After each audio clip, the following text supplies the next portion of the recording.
Sige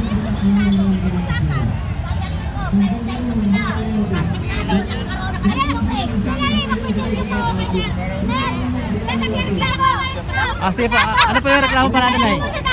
Sige, ano po yung reklamo natin? Buha lang ako ng isa. Naging triple na.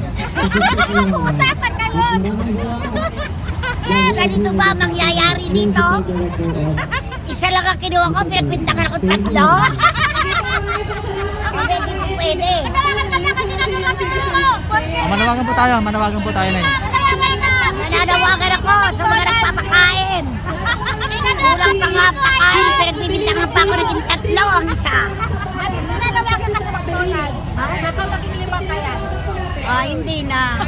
Maraming nagugutom. Ako nakakain na ng isang piraso. Ang hindi ko lang magawa, mga kaibigan,